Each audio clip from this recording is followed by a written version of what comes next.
Hello बच्चों। बच्चों, aldehyde ketone carboxylic अम्ल लेसन का आज है दूसरा एपिसोड और आज हम सीखने वाले हैं एल्डिहाइडों का आईयूपीएसी नामकरण। कल कीटोन का सीखेंगे, आज एल्डिहाइडों का। चलिए एक बार कल की बात कर लेते हैं। एल्डिहाइड कल मैंने कुछ इस तरीके से बताया था कि ये सी डबल बॉन्ड ओ, एक तरफ संयोजकता ये खाली एक ये खाली, यहां पर आर जुड़ जाए यहां पर एच जुड़ जाए तो हम इसको एल्डिहाइड कहा करते थे। कल वाली बात है, ठीक है। अब क्या करना है कि इसको आप ऐसे भी तो लिख सकते हो, R C double bond O H, मतलब मैंने इसको सीधा करके लिख लिया, यूं त्रिकोणीय आकृति नहीं बनाई, मैंने सीधा करके लिख लिया, तब भी कोई दिक्कत नहीं है। तो इसी को ही मैं अगर आर सी एच ओ लिख दूं तब भी कोई बात नहीं है। तो आपको समझना है कि ये भी एल्डिहाइड, ये भी एल्डिहाइड और ये भी एल्डिहाइड, ठीक है। तो अगर किसी फॉर्मूले में ज्यादातर सी एच ओ लास्ट में लिखा होगा तो वो एल्डिहाइड क्रियात्मक समूह होगा और उसका हमें आईयूपीएसी नामकरण कैसे लिखना है वो सीखते हैं। चलिए, आईयूपीएसी भी और सामान्य भी मैंने कुछ फॉर्मूले यहां पर लिख रखे हैं, इनके नाम हम बनाते हैं। पहले लिखना है सामान्य नाम। बच्चों, सामान्य नाम जो है सामान्य तरीके से याद ही करने हैं, बहुत ज्यादा रटना नहीं है। आप 2-4 बार बोलेंगे तो अपने आप आपको याद हो जाएंगे, लेकिन एग्जाम में जो है वो आईयूपीएसी नाम पूछे जाएंगे, इसको बहुत सीरियसली सीखना है। चलिए शुरू कर रहे हैं। पहला HCHO, इसको तो मैंने कल ही बता दिया था कि यहां पर C डबल बॉन्ड O, यहां पर भी H और यहां पर भी H, और ये एल्डिहाइड का पहला सदस्य है। कल मैंने बताया था, इसका नाम भी कल बताया था। सामान्य नाम इसका होता है फॉर्मेल्डिहाइड। क्या नाम होता है? फॉर्मेल्डिहाइड जो है इसका सामान्य नाम होता है। चलिए, इसके बाद दूसरा है CHO, एल्डिहाइड हो गया, इसके साथ क्या जुड़ा हुआ है? CH3, ठीक है। ये कुछ इस तरीके के यौगिक का है, CH3COOH, इससे व्युत्पन्न हुआ माना जा रहा है और इसका नाम हुआ करता, सामान्य नाम हुआ करता होता है एसिटिक एसिड, एसिटिक अम्ल होता है, 10वीं में भी हमने पढ़ा था, ठीक है। तो इसलिए इसका नाम हो जाएगा एसिटैल्डिहाइड। क्या नाम हो जाएगा? एसिटैल्डिहाइड जो है इसका सामान्य नाम हो जाएगा, ठीक है बच्चों। चलिए, इसका नाम 3 कार्बन है और एल्डिहाइड क्रियात्मक समूह है, तो हम इसका नाम लिखेंगे प्रोपेनैल्डिहाइड। प्रोपेनैल्डिहाइड जो है इसका नाम हो जाएगा, या प्रोपेन एल्डिहाइड भी इसको हम कह सकते हैं, ये प्रोपेन एल्डिहाइड हो जाएगा। इसका नाम 4 कार्बन है और ब्यूटायरिक एसिड से बना हुआ मानते हैं इसको, तो ब्यूटेरैल्डिहाइड भी जो है इसका नाम हो जाएगा, ब्यूटेरैल्डिहाइड, ठीक है। आप बिल्कुल आसानी से याद हो जाएंगे, कोई भी टेंशन लेने की जरूरत नहीं है। और ये जो है जिसमें 5 कार्बन हो, ये याद रखने वाली बात है। ये तो 4 याद हो जाएंगे, लेकिन इसको याद रखने वाली जरूरत है। इसको हम कहते हैं वेलेरैल्डिहाइड। क्या कहते हैं? वेलेरैल्डिहाइड, ठीक है। वेलेरैल्डिहाइड जो है इसका नाम होता है वेलेरैल्डिहाइड, ठीक है। और ये सीधी श्रृंखला है तो इसके आगे N और लगा दो, तो N वेलेरैल्डिहाइड जो है इसका सामान्य नाम होता है। चलिए, एक बार सामान्य नाम पर एक बार और बात कर लो, ठीक है। क्या? पहला फॉर्मेल्डिहाइड HCHO, जिसमें एक ही कार्बन है, फॉर्मेल्डिहाइड। 2 कार्बन वाला एसिटैल्डिहाइड, 3 कार्बन वाला प्रोपेनैल्डिहाइड, 4 कार्बन वाला 1 2 3 4 ज्यादा मैंने बना दिए, ठीक है। इसको अपने क्या करना है? ये 4 कार्बन वाला बनाना है, तो 4 कार्बन वाला क्या हो जाएगा? ब्यूटेरैल्डिहाइड, और 5 कार्बन वाला क्या हो जाएगा? वेलेरैल्डिहाइड, ठीक है। बहुत ज्यादा रट्टा नहीं मारना है, क्लियर।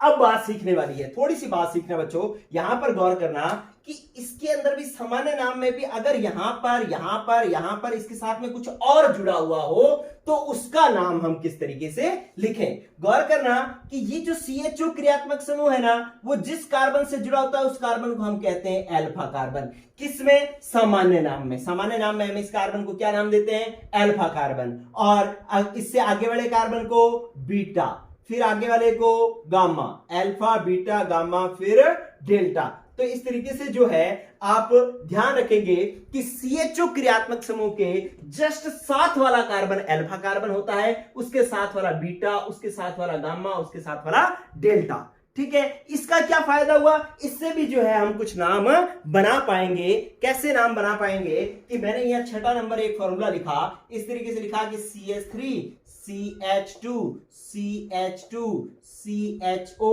और यहां पर जो है मैंने कुछ और समूह जोड़ दिया, मैंने यहां पर Cl जोड़ दिया। अब इसका नाम कैसे लिखा जाएगा? सामान्य नाम। सामान्य नाम लिखने के लिए हमें समझ में आ गई बात कि यार 1 2 3 4 कार्बन है, 4 कार्बन वाले को हम ब्यूटेरल्डिहाइड कहते हैं। तो हमारी एक समस्या तो हो गई खत्म कि हम इसको ब्यूटेरल्डिहाइड तो भाई कहेंगे ही कहेंगे, क्योंकि इसके अंदर कितने कार्बन हैं? 4 कार्बन है, इसलिए ब्यूटेरल्डिहाइड तो हम कहेंगे ही कहेंगे। इसके साथ ये प्रतिस्थापी Cl जुड़ा हुआ है, तो हमें चेक करना है कि Cl कहां जुड़ा हुआ है। तो ये CHO क्रियात्मक समूह जिस कार्बन से जुड़ा हुआ है वो अल्फा, उसके साथ वाला बीटा, तो हमने देखा Cl जो है ना वो बीटा पर जुड़ा हुआ है, तो इसके आगे आप लिख दो क्या? Beta chloro. क्या नाम हो जाएगा? Beta chloro. तो ये हो जाएगा beta chloro butyraldehyde. Beta chloro butyraldehyde. Suppose करो ये Cl यहां जुड़ा होता तो हम कह देते अल्फा क्लोरो ब्यूटेरल्डिहाइड, यहां जुड़ा होता तो हम कह देते गामा क्लोरो ब्यूटेरल्डिहाइड। ठीक है, इसके अंदर अगर कहीं यहां जुड़ा होता तो हम कह देते गामा क्लोरो वेलेरल्डिहाइड।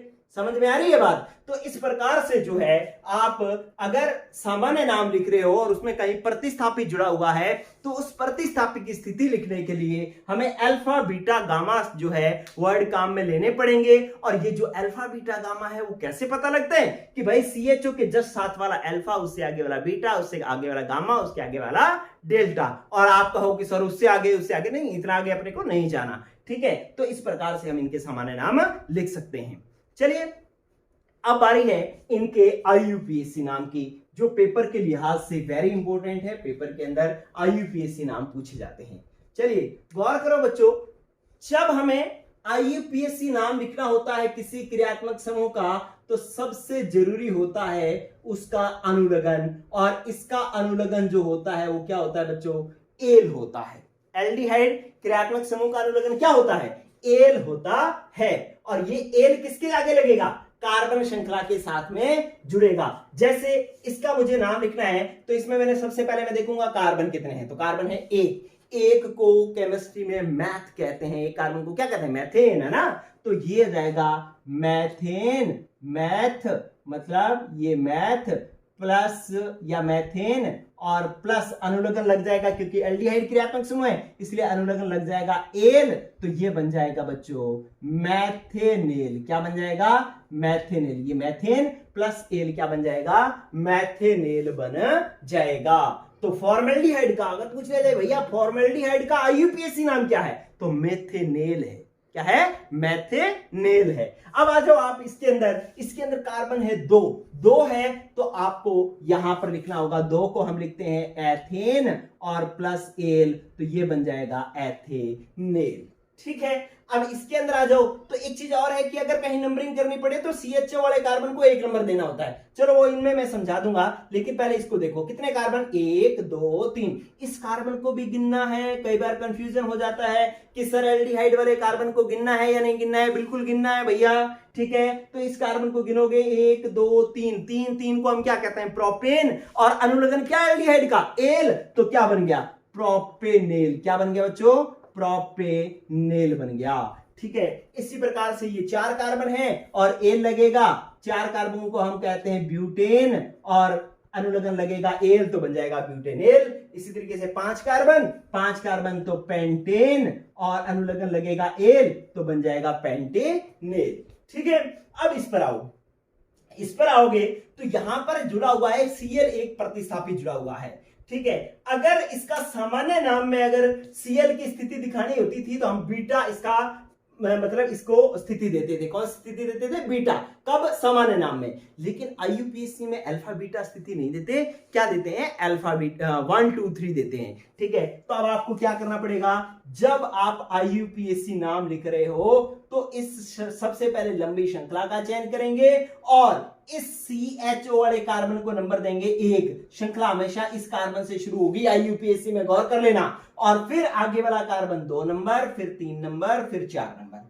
ठीक है, तो अब 3 नंबर पर Cl जुड़ा हुआ है तो आप लिखोगे 3 क्लोरो। प्रतिस्थापी को पहले लिखते हैं, तो हमने 3 क्लोरो को पहले लिखा और फिर बचा क्या? 4 कार्बन है तो ब्यूटेन, CHO अनुलग्न है तो एल, तो 3 क्लोरो ब्यूटेनेल जो है इसका क्या हो जाएगा? IUPAC नाम हो जाएगा। ठीक है बच्चों, तो इस तरीके से ये स्थिति जो है आपको ध्यान में रखनी है। चलिए इसका आप एक बार जो है इतने पार्ट का एक बार स्क्रीनशॉट ले लो, फिर मैं नेक्स्ट और करवाता हूं। ले लें स्क्रीनशॉट। चलिए अब आप देखो कि एक, अब जितने भी नाम करवाऊंगा ना, आप यूं समझ लेना पेपर के लिए बहुत बहुत इंपॉर्टेंट है, समझ लें एग्जाम में आया ही। ठीक है, चेक करो कैसी। देखो कौन सा सबसे पहला एग्जाम्पल, जो अब जितने भी करवाऊंगा सब इंपॉर्टेंट, सब वेरी वेरी इंपॉर्टेंट। चलिए देखो मैंने ये लिखा CH2 डबल बॉन्ड CH और CHO, ये 7 नंबर नाम करवा रहा हूं। ठीक है, इसका नाम जो है सामान्य नाम होता है एक्रिलीन। क्या नाम होता है? एक्रिलीन। ठीक है, और इसका IUPAC नाम जो है, अब इसका एक्रिलीन ठीक है, लेकिन इसका इंपॉर्टेंट नाम है IUPAC। अब IUPAC नाम करना है तो सबसे पहले लंबी और सीधी श्रृंखला का चयन, तो ये सीधी और लंबी श्रृंखला का चयन हो गया। फिर आपको नंबरिंग शुरू करनी है। नंबरिंग वहां से शुरू करते हैं जहां से क्रियात्मक समूह को कम से कम नंबर मिले। क्रियात्मक समूह खुद में ही क्या है? कार्बन है, तो आप पहले इसी को ही कार्बन नंबर क्या दो? 1, फिर 2, फिर 2 3। ठीक है, तो अब ये बात भी होगी। अब क्या बना? 3 कार्बन है तो ये हो जाएगा प्रोप। ठीक है, और देखो 2 पर क्या जुड़ा हुआ है? डबल बॉन्ड, तो 2 और क्या बन जाएगा? डबल बॉन्ड को क्या लिखते हैं? इन। डबल बॉन्ड के लिए क्या आता है? इन, तो इन और 2 इन, और प्लस में इसका अनुलग्न क्या होता है? एल। CHO का अनुलग्न क्या होता है? एल। तो ये पूरा अगर आप नाम लिखोगे तो ये बन जाएगा प्रोप 2 इन प्लस एल क्या बन जाएगा? इनएल। ये इंपॉर्टेंट बात थी क्या कि इन प्लस एल मिलकर के क्या बन जाएगा? इनएल बन जाएगा। ठीक है, तो आपने देखा 3 कार्बन तो प्रोप, 3 कार्बन तो प्रोप। ठीक है, फिर क्या किया? फिर आपने 3 कार्बन तो प्रोप, और 2 नंबर पर डबल बॉन्ड है तो इन, और इसका अनुलग्न क्या आया? एल। अब इन दोनों की संधि कर दो तो प्रोप 2 इन प्लस एल इनएल। तो ये जो है इसका नाम हो जाएगा, और ये वेरी इंपॉर्टेंट आएगा, ये पेपर के लिहाज से इंपॉर्टेंट रहेगा। चलिए इसके बाद अब मैं एक और बात कराता हूं। देखिए 8 नंबर CH, मैंने ऐसे लिखा CHO, CH2, फिर CH2, फिर CHO, ये नाम लिखा। अब इसका IUPAC, अब मैं इसका सामान्य नाम नहीं लिखूंगा, सामान्य नाम इंपॉर्टेंट भी नहीं है, और इसका ध्यान इतने ज्यादा का सामान्य नाम याद भी नहीं रखना है, फिर अपनी बात गड़बड़ हो जाती है। तो इसलिए जो है अब हम सिर्फ क्या करेंगे? इसका IUPAC नाम ही करेंगे। चलिए देखो क्या कर रहे हैं अपने कि इसका IUPAC नाम कैसे लिखेंगे? आप सबसे पहले सीधी और लंबी श्रृंखला का चयन, गौर करना बच्चों, ये लो, जब एल्डिहाइड क्रियात्मक समूह हो तो हमें श्रृंखला वो चयन करनी होती है जिसमें CHO मुख्य श्रृंखला के अंदर आ जाए। हमने इस डब्बे के अंदर लेना है CHO को, ये ध्यान रखना। ठीक है, ले लिया भाई, अंदर लिया, यहां पर भी लिया था, यहां पर भी ले लिया। अब नंबरिंग करो, नंबरिंग वहां से करते हैं जहां से क्रियात्मक समूह को कम से कम नंबर मिले। तो यहां से करें तो एल्डिहाइड को 1 नंबर मिल रहा है, यहां से करो तो एल्डिहाइड के कार्बन को 1 नंबर मिल रहा है, तो दोनों बराबर आ रहे हैं, तो कहीं से भी कर लो, फिर हमें कोई रोक टोक नहीं है। तो मैं यहां से कर लेता हूं 1 2 3 और 4। ठीक है, तो अब इसका IUPAC नाम क्या हो जाएगा? इसका IUPAC नाम जो हो जाएगा, ये लो, मैं इसका IUPAC नाम लिख रहा हूं। चलिए IUPAC नाम लिख रहा हूं, क्या बनेगा कि 4 कार्बन है तो ये हो जाएगा ब्यूट। ठीक है, और सिंगल बॉन्ड है तो ब्यूटेन, और 1,4 ब्यूटेन 1,4 डाई एल, क्या हो जाएगा?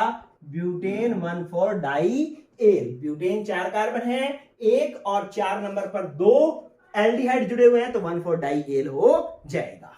ठीक है, चलिए इसके बाद नेक्स्ट जो है, नेक्स्ट अब आपके पास और महत्वपूर्ण एक वेरी वेरी इंपॉर्टेंट फॉर्मूला आ रहा है, गौर करो। मैं लिखा CHO, फिर लिखा CH2, फिर लिखा CH, फिर CH2, फिर CHO, और फिर लिखा मैंने CH।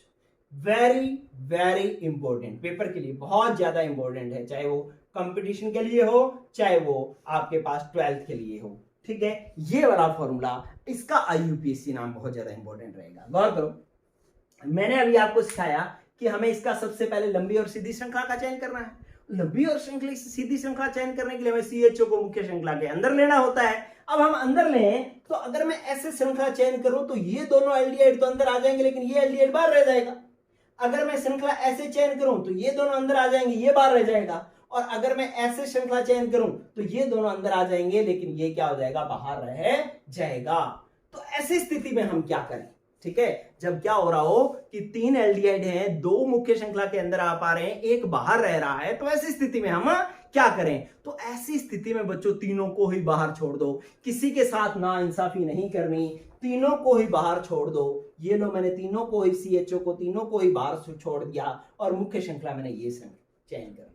हमें पार्शियलिटी नहीं करनी। हमारे भैया अगर मैं ऐसे सीधा चयन कर रहा था तो ये बाहर रह रहा था, इसको चयन कर रहा था तो ये बाहर रह रहा था, मैंने तीनों को ही बाहर छोड़ दिया और ये श्रृंखला चयन कर ली। नंबरिंग कहीं से भी कर लो, 1 2 3, ठीक है, ये कर लिया। अब 3 कार्बन है तो मैंने कहा इसका IUPAC नाम लिखना है, तो 3 कार्बन है तो प्रोपेन तो होगा ही होगा, ठीक है। अब एल्डिहाइड 3 जगह जुड़े हुए हैं, कहां कहां, 1 नंबर पर जुड़ा हुआ है, 2 नंबर पर जुड़ा हुआ है, 3 नंबर पर जुड़ा हुआ है। और कितने जुड़े हुए हैं, 3 जुड़े हुए हैं, तो प्रोपेन 1 2 3 ट्राई, प्रोपेन 1 2 3 ट्राई।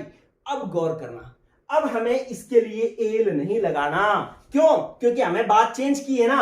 अगर तो इनको हम अंदर ले लेते तो एल लगाते, लेकिन अगर CHO एल्डिहाइड समूह मुख्य श्रृंखला से बाहर रह जाता है तो हम उसका अनुलग्न एल नहीं लगाते, फिर हम उसका अनुलग्न लगाते हैं कार्बेल्डिहाइड। क्या लगाते हैं, कार्बेल्डिहाइड लगाते हैं, ये लगेगा कार्बेल्डिहाइड, ठीक है। तो आपने गौर किया बच्चों, ये कार्बेल्डिहाइड नई चीज आई है आपके सामने।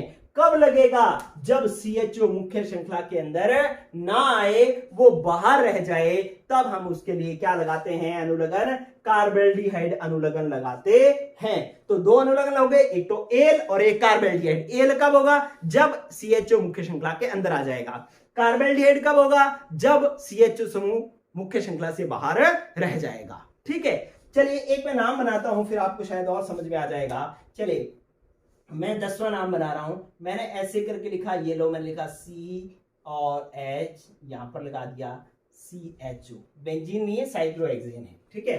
अब इसका IUPAC नाम लिखना है, तो IUPAC नाम लिखना है बच्चों। तो अब अगर आप मुख्य श्रृंखला चयन करोगे तो ये वाला CHO तो बाहर ही रहेगा, मुख्य श्रृंखला तो चक्रीय है, CHO तो बाहर ही रहेगा, और बाहर रहेगा तो इसका अनुलग्न कार्बेल्डिहाइड लगेगा, ठीक है। तो पहले इसका नाम लिखो, ये क्या है, 6 कार्बन है, 1 2 3 4 5 6 कार्बन है, तो ये और चक्रीय है। पहले तो 6 कार्बन के लिए आ गया क्या, हेक्सेन, 6 कार्बन के लिए क्या आ गया, हेक्सेन। और कैसा है, साइक्लोहेक्सेन है, कैसा है, साइक्लोहेक्सेन है, चक्रीय है इसलिए साइक्लो, 6 कार्बन इसलिए हेक्सेन, साइक्लोहेक्सेन। और CHO के लिए एल आएगा, कार्बेल्डिहाइड आएगा, अरे कार्बेल्डिहाइड आएगा, क्यों, क्योंकि CHO कहां पड़ा है, बाहर पड़ा है। तो साइक्लोहेक्सेन कार्बेल्डिहाइड जो है इसका नाम हो जाएगा, कार्बेल्डिहाइड जो है इसका नाम हो जाएगा, ठीक है बच्चों। तो इस प्रकार से हमें ये इसका नाम लिखना है। अगर एक थोड़ी सी चेंज मैं कर देता हूं, इतना पहले आप स्क्रीनशॉट ले लो, इतना स्क्रीनशॉट ले लो बच्चों, फिर मैं इसके अंदर थोड़ा सा चेंज करता हूं। चलिए अब क्या कर रहे हैं कि आपने अगर मान लो यहां पर कुछ जोड़ दिया, यहां पर CH3 जोड़ दिया, अब इसका नाम जब लिखोगे तो नंबरिंग कहां से दोगे, नंबरिंग 1 नंबर कार्बन किसको लिखोगे, 1 नंबर कार्बन आप लिखोगे इसको, 1 नंबर 2 नंबर 3 नंबर। अब ये मैथिल कहां पर जुड़ा हुआ है, 3 नंबर पर, फिर इसका नाम हो जाएगा 3 मेथिल साइक्लोहेक्सेन कार्बेल्डिहाइड, ठीक है। और सामान्य नाम लिखना होता तो आप क्या लिखते, अल्फा बीटा और गामा, फिर कहते गामा मेथिल साइक्लोहेक्सेन कार्बेल्डिहाइड, ठीक है। तो इसका सामान्य नाम भी ऐसे बन सकता है, सामान्य नाम में अल्फा बीटा गामा को स्थिति देनी है और IUPAC में 1 2 3 स्थिति देनी है, ठीक है बच्चों। तो इस प्रकार से उम्मीद है कि आपको जो है एल्डिहाइड के IUPAC नामकरण जो है समझ में आए होंगे। मैंने स्पेशल वाले भी करवा दिए और सिंपल वाले भी करवा दिए हैं। अच्छा, इसके बाद मैं कीटोन करवाऊंगा और कीटोन के बाद इस चैप्टर के अंदर जो एक्सरसाइज क्वेश्चन है, इन टेक्स्ट क्वेश्चन है, वो वाले क्वेश्चंस भी करवाऊंगा। तो इस पर जो है आपका विजन जो है और ज्यादा क्लियर हो जाएगा। आज के लिए इतना ही, पढ़ते रहें, गुड लक, गुड बाय।